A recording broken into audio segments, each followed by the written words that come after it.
Today's conversation is sponsored by First Generation Capital Partners.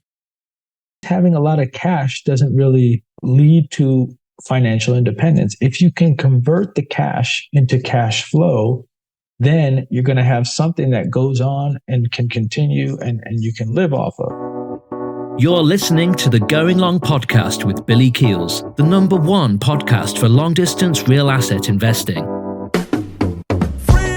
Welcome to the Going Long podcast. We're back once again to continue to help to educate you so you feel much more comfortable as well as confident investing beyond your backyard. I'm your host, Billy Keels, and I am really, really excited for you to listen to today's conversation because we have someone who left the corporate world and did it on their own timeline and is really sharing exactly what they did to help you if you want to do the same thing. So thank you for every one of you that continues to invest your time here. Thank you for those of you who've left an honest written review. If you want to do that, there's a nice little video here on the Apple Podcast platform. Also, thank you for continuing to tag us on Instagram, on LinkedIn. It means the world. Continue to grow our listener family and viewer family.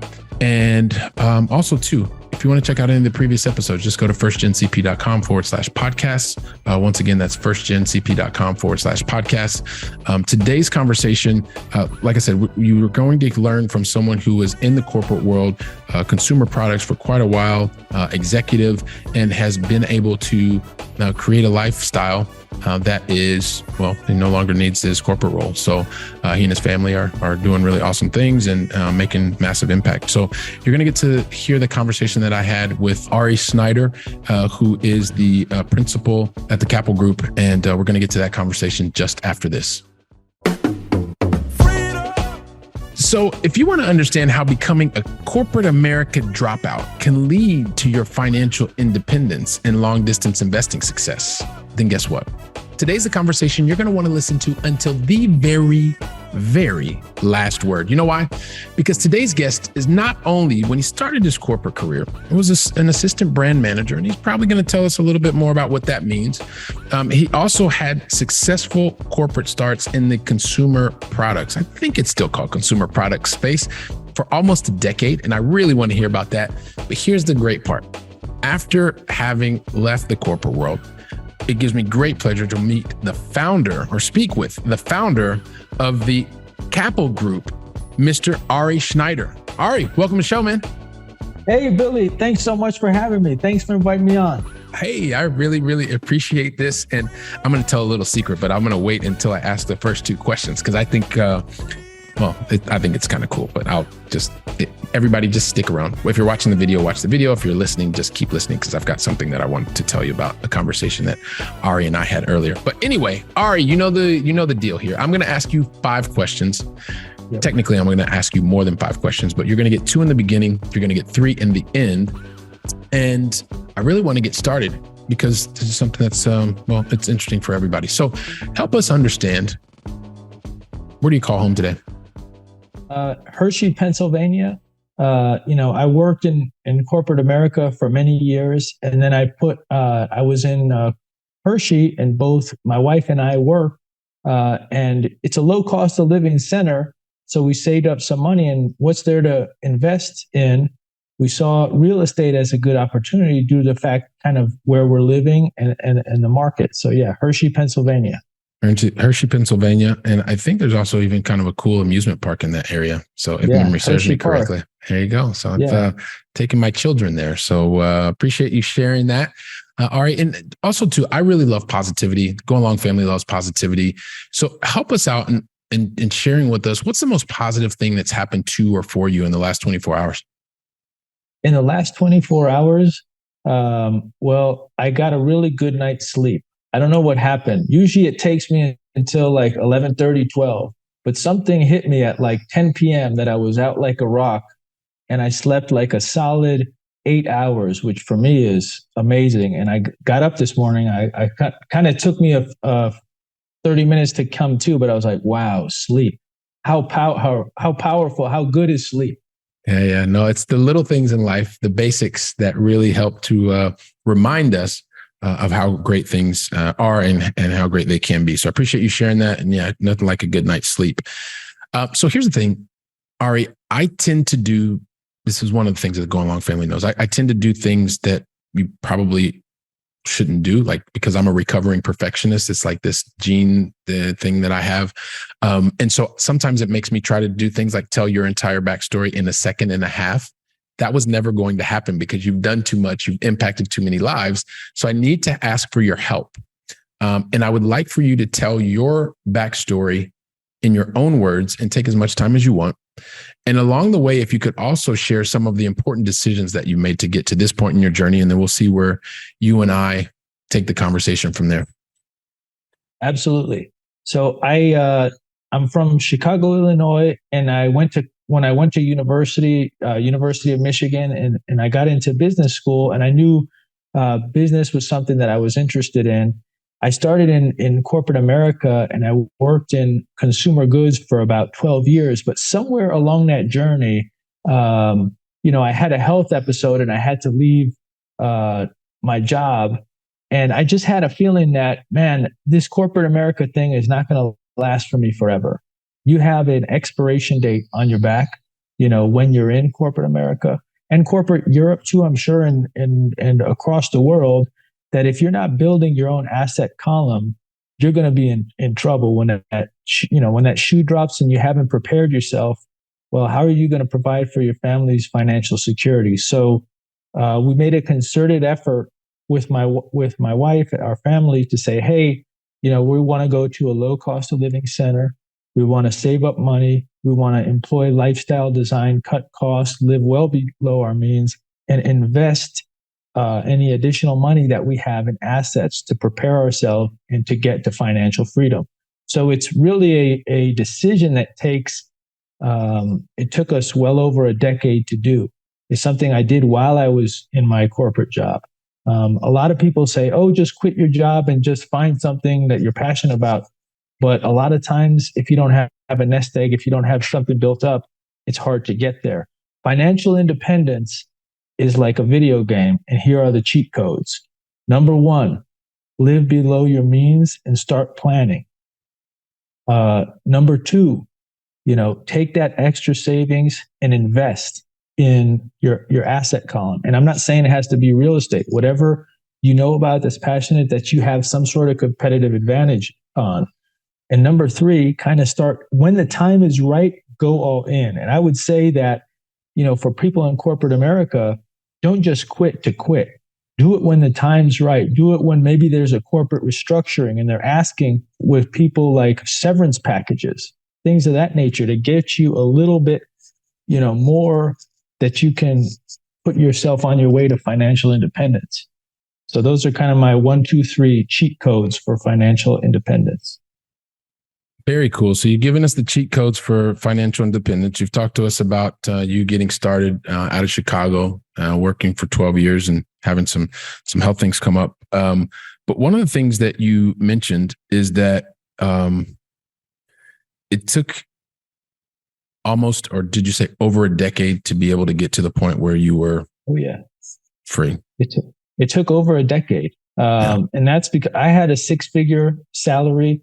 My wife had a 6-figure salary. We wanted to make sure absolutely that any equity we have saved up, we could transform it into cash flow and at some point replace our incomes or get us to where we need to be to have more independence and kind of do the stuff and the projects that we want to do. I can hop on this podcast a lot easier than, when I was in corporate America because I have more independence, a little bit more time freedom. But absolutely, it took me a while. There are cheat codes and ways to do it, but to do it right, it took us over a decade. Yeah, this was one of the things that I had a 6-figure salary as well. And it was one of those things where it took me over a decade as well. And it was like some things just take time. You can get there quicker.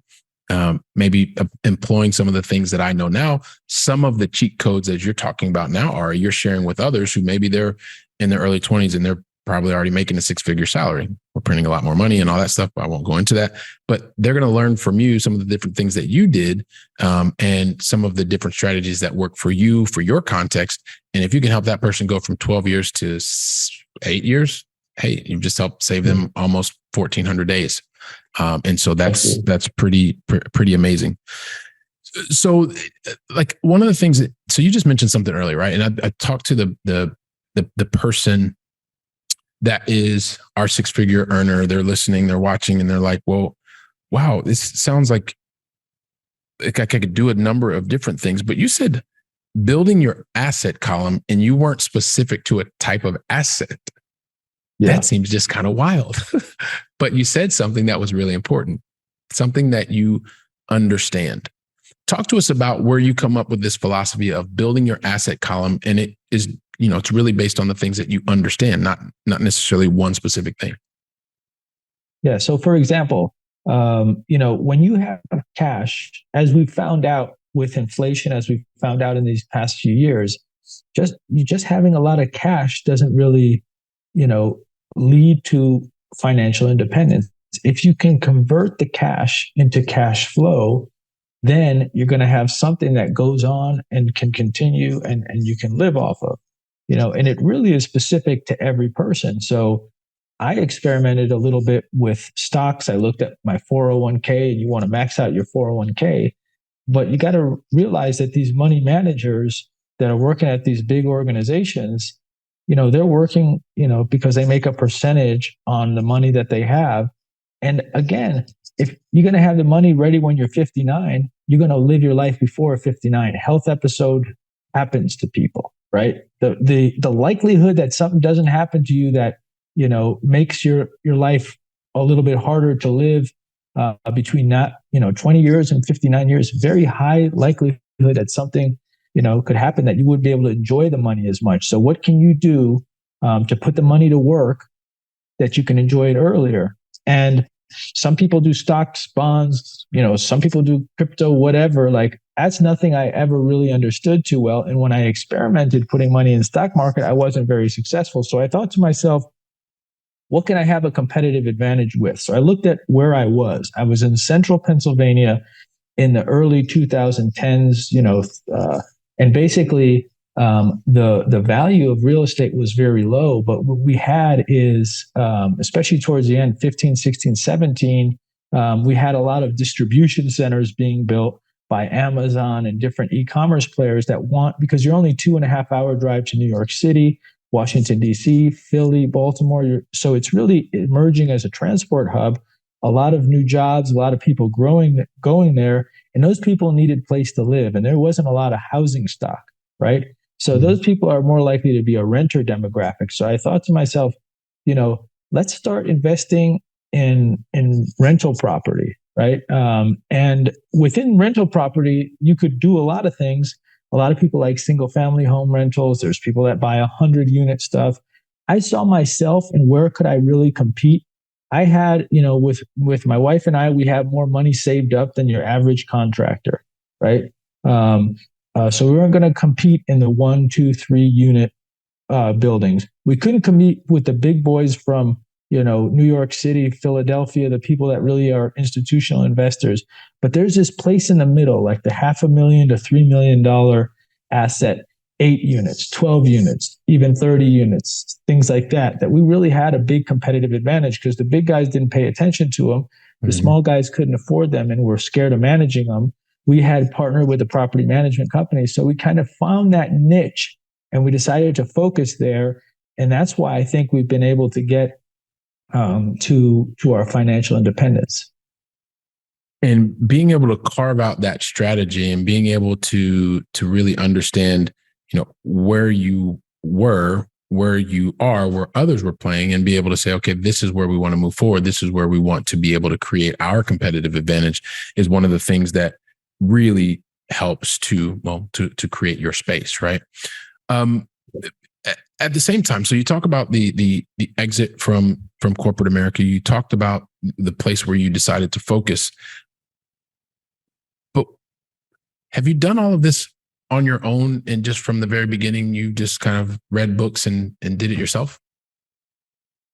For me, real estate investing, I started with a lot of people, bigger pockets and stuff like that. But it was actually a trip I took with my wife that we went on a vacation together. And then I had heard, and this is going to sound super cliche, but we had heard about, Rich Dad, Poor Dad. And I think I read that at the right time. It kind of like, because I was like, man, I was frustrated about work. I'm like, they don't really care about me, obviously. I've got an expiration date on my back. What do I got to do to kind of like take care of myself? I'm going to be on this hamster wheel my entire life. So then it was like, I read the book and, it really kind of blew my mind a little bit. And I was in my 30s. It's kind of late to read that book, I guess. A lot of people read the book a lot earlier. I did in my 30s too, man. Don't worry. In my mid to late 30s, by the way. And then that book is a mindset thing, but it does have a bias towards real estate a little bit. There are some other hard assets, gold and things like that. So I was like, okay, real estate, let's think about that. Read the Bigger Pocket or hear the Bigger Pockets podcast, go to the local meetups. And at the time, like 2015, 16, real estate wasn't cool. Like, it was like nobody, not a lot of people were showing up. A lot of older folks that have self-managed their stuff for like 20 years. And that's where I found a good amount of deals, like talking to some of these guys, I got good at being able to talk and sell myself to local central Pennsylvania, landlords, which was an interesting target demographic but I kind of know their likes. They like deer hunting. They like, things like that. So I learned a lot about that. And that's how I got a lot of deals, from these folks. It took me. Yeah. And so you started by yourself, sort of, right? But then you realized that what it sounded like is you started by yourself, you got into the books, you started meeting people.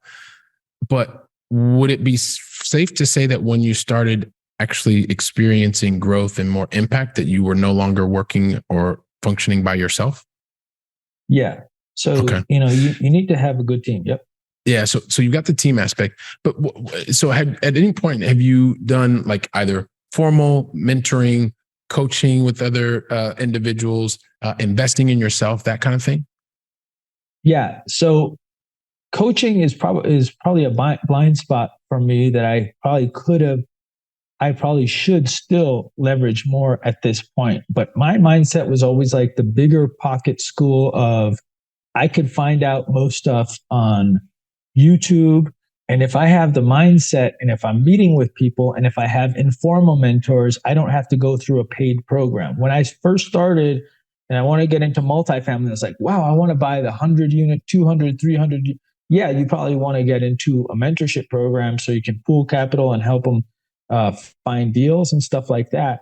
But, I always felt it was not a lot of skin in the game for a lot of the mentors. It was expensive. It was like $10,000, $15,000 right off the bat. And I'd rather put some of that money into, even though at this point, it doesn't seem like a lot of money. And obviously investing in your education is super important, but I'd rather put it towards a down payment and own more of a deal.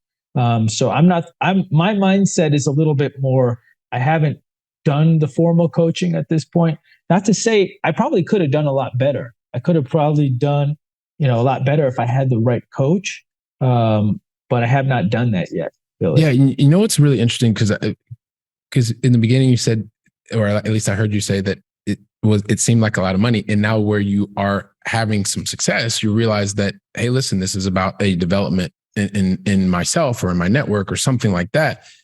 But you also had a perception, or at least I took away that, hey, well, it's really not that much money. But it's just interesting as you evolve, how your perspective can change on things. Maybe talk about, where you are now in terms of what are the next big targets that you're looking at that maybe, a decade ago would have probably scared you. Well, what I'm looking for is getting into larger multifamily. I want to look at, now our target is we're looking at, $5 million buildings and things that, $3 to $5 million, where a lot of, we recently sold about $1 million in real estate. And it was about 30% higher than what it was when we bought it probably 2 or 3 years ago. But it was like stuff that is, adapted old houses. They turn into apartments, things that are a little bit not as desirable locations, single family rentals, mishmash stuff that's not as easy to manage. So we sold that. The investors that invested with us are super happy because we got good returns, but now the model is, looking at purpose-built stuff that's been built in the 60s, 70s, and later 80s, 90s. In Pennsylvania, there's a ton of stuff that's, these buildings are built back in the 1920s and things like that. I want to get out of that and the plumbing and the electrical issues. So our goals are going more into purpose-built, larger, just standard suburban multifamily. So for some people, they may not understand when you say purpose-built. What does that mean? That means that it was built as an apartment. This like an apartment building that was built and it was always going to be an apartment building. What we have in our area in Pennsylvania, Harrisburg, we have a lot of big mansions from like the 20s and 30s, that these massive houses, a lot of them. And what ended up happening was a lot of them were turned into 4, 5, 6, even 8 unit apartment buildings by some contractor that bought it at a very good price and then chopped it up and turned this bedroom, put a bathroom here, and then plumbing and electric. And, that's how I kind of got started with those. And I know the challenges that come with those. There's nothing wrong with those, but you have to know what's going on. And now I really prefer more purpose-built, because some of your biggest cost in real estate investing is plumbing. Mm-hmm. And if you've got a solid, well-built and designed plumbing, you have a lot less maintenance cost. And being able to look at your maintenance costs, which is one of your operating expenses, being able to control those really ultimately is going to help you with your net operating income, right? Provided Absolutely. you can drive the top line meaning the revenue. So talk to us a little bit about, so then you had I mentioned in the beginning, the Kapel Group, right? Yeah. Kapel Group. And talk to us a bit about, so you talked about some of where the vision is now, but talk to us about the process and in terms of how you are helping others, working with others, and what that looks like today. So, when we got started, we really used our own money. But at a certain point in every real estate investor's career, you run out of money, right? So you want to partner with other people and raise capital for your deals. And a lot of that for me, even now a little bit less, but when I was starting with raising capital, a big buzzword and a trendy thing was syndication and getting into syndications. And I think syndications are great. The thing I learned when I was raising capital, though, if the partners that I work with don't have much talent, and it's basically that they're just bringing the capital and they're kind of sitting back, especially early on, you want to take the capital and you want to do as much. I wasn't realizing, but I was really just buying myself a job, right? Yes, I was getting some capital, but just like the reporting and the responding and all that stuff, I just felt that it was more work I was getting less out of it. But when I partnered with other folks that had talent, for example, I'm partnering on a deal. I've partnered on a deal with a guy who owns a construction company, and he also owns a building supply company.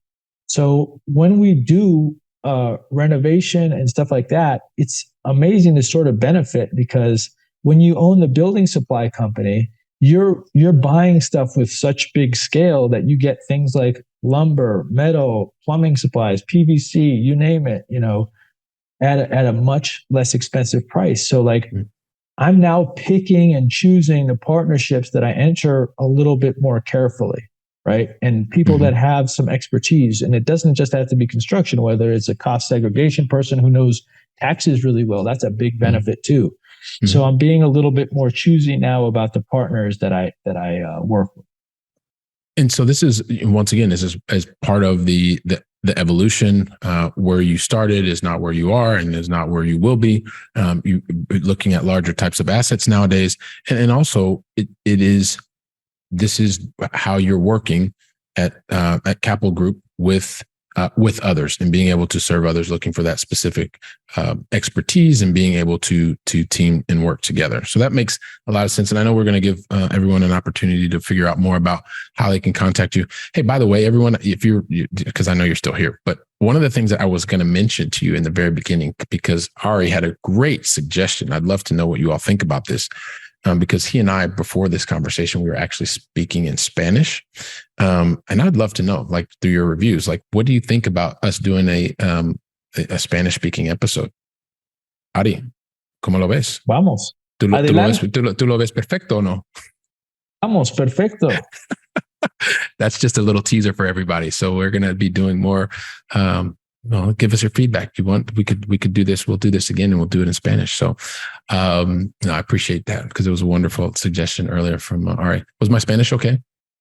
All right. Yeah. And you got like the Spanish accent, like perfect, man. I'm impressed. I've been here for a while. Thanks, man. No, but listen, we got to get into the going long final three. Ari, the thing is, I'll never ask the going long final three unless you tell me, because you're our special guest today, that you're ready. Are you ready? I'm ready. We're ready. All right. I think you were born ready, man. Listo, perfecto. Vamos, son. So I almost did it in Spanish. So here you go. So we started with you over in Pennsylvania. I'd like to bring things back this way because I've called Europe home for the last over 2 decades. And so even though I'm from Columbus, Ohio, like this is like where I've been living for a while. So help me understand, what is your favorite European city that you had either visited or still on your bucket list to visit? We went on a family vacation to Venice probably a few months ago. And there's just something really special about Venice, the way that it was built, the streets and walking around. And I think if anyone ever goes to Venice, don't just go during the day because that's where all the tour boats come in. Stay overnight there, even though it is kind of expensive, because it's just amazing, the streets and the openness. And it just has a really cool otherworldly vibe to it. Really loved it. Very cool. So Venice is there. We'll include that in the show notes. Question number 2 really has to do a lot with, anytime you are growing or you are doing new things, there's a chance that as you grow, you're not doing things optimally. Sometimes you even have like failure events, or some people say you're learning opportunities, and some people say you're getting a seminar that you're paying full price for. But whatever the case may be, like, I don't want you to think about the mistake that happened. I really want you to think about the one lesson that you learned. And a lot of the reason is when you have lessons and you can share those lessons, you minimize the probability of that exact thing, the same thing happening to someone else, because you're applying new strategies, tactics, and actions. So if you could share one lesson that you've learned, what would that one lesson be that you want to share with us today?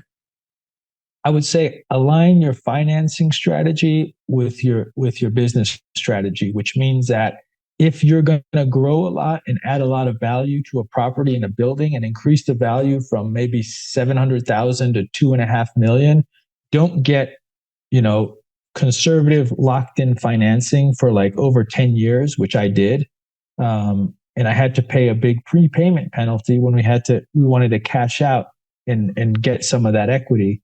So that was a big learning for me, is I didn't match my financing with what my, business growth strategy was. It was locked in for too long, and we paid quite a big prepayment for that. So it's a great lesson to share, aligning the financing with your business strategy. And I'm sure if you want to know more about that, you can reach out to Ari in just a couple seconds. He's going to tell us how you can get in touch with him. I'm sure he'll share that story with you. Lastly, Ari, just want to help fill our minds with knowledge. What is the one book that you would recommend to the Go Along family today? Well, I just read Sacred Hoops by Phil Jackson, who was the former coach of the Chicago Bulls and the Lakers. And he really talked about the cohesiveness of a team and how to get people that are, to feel that they're part of a larger thing when they're working on a project and not just their discrete thing. And I think that's really been applied to, for me, some real estate development when we have to redevelop some buildings, even like getting the HVAC electrician and plumber on the same page so you could optimally design something that's best for this, the building itself, rather than kind of staying in your lane. That helped me a lot. So Phil Jackson's Sacred Hoops. And also for basketball, got a lot of insights about Michael Jordan when he was coming up, which was a cool book. I like that. Yeah. So this guy must have grown up near Chicago for some reason, I think. No. Yeah, I'm from Chicago. No. So Sacred Hoops. So we'll include that in the show notes as well. Listen, Ari, I think about from the very beginning, you talking and you sharing with us, from being from the Chicagoland area, which was kind of the joke there, and spending your first 12 years in the consumer products space, and then realizing that you wanted to be able to help to build your asset column so that you didn't feel like you were going to be stuck there, quote unquote, stuck there forever. You had this idea, and so you went from theory to action and said, listen, we want to go to a place where there's a low cost of living, a place where we can store our cash and be able to use that in the future. So you made the move from Illinois to Pennsylvania with your family, and you realized that, hey, listen, it took you about a decade to get to a point where you're like, hey, listen, just over a decade, look, you created your own path. You created this life of being able to be optional, the 9-to-5 being optional, and you made the leap, right? You left corporate America. You have the blueprint. You're actively sharing it with other people. I mean, even one of the three things that you talked about today is being able to, not just be able to, live below your means, build your asset column, and then take action, go all in, right? You shared that with us today. And so not only have you said it, you not only talk the talk, but you're walking the walk, and you're giving us an opportunity to understand more at the Kapel Group, how you are actually helping people today. And so I know that the entire Going Long family is thinking, Billy, just ask him the question. So I'm just going to ask you the question. What is the best way, Ari, for the Going Long family to find out more about you and what you have going at the Kapel Group, and just be able to learn more from you, man? So I would think the best way is if you go to kapelrealestate.com, KAPEL realestate.com/JV to learn about the joint venture model that we've been partnering with people and really accelerating their financial independence. Also, you can reach out to, I'm on LinkedIn under Ari Sznajder. We're going to have the spelling. It's a rough spelling in the show notes. Yeah. So those are good ways, LinkedIn and through my website. So, and all my contact information is there. So. All right, fantastic. So check out Ari, and we'll get the last name spelling, and it's Snyder, as he said, and kapelrealestate.com. You can check him out over there. So listen, Ari, on behalf of the entire Go Along family, I want to say thank you very much for deciding to invest your time with me and with us today. Thank you. Thank you so much, Billy. Really appreciate it. Ha sido un placer. Un placer. Perfecto. So listen, Ari, if you give me like 15 seconds, I'm just going to wrap things up here. Listen, Go Along family. I mean, Ari shared his story. He shared how he was able to escape corporate America, how he was able to do it on his time frame, being able to build the knowledge and take action that was necessary for him. He's given you an opportunity to reach out to him, giving you his website, kapelrealestate.com. Take today's conversation, share it with 2 or 3 other people. Heck, even get together, talk about the things that and the concepts that Ari shared today. Move from theory to practice. And like I said, reach out to him. He's giving you his opportunity to do so. Check him out his website, check him out on LinkedIn. And when you connect with him on LinkedIn, make sure that it's a personal invitation to connect with him. Let him know that you already heard him here on the Going Along podcast. It's going to make the interaction between the two of you even be that much sweeter and that much faster. And while you're doing that and going from theory to action, I'll be here preparing the next conversation. So until then, go out and make it a great day. And thank you very much.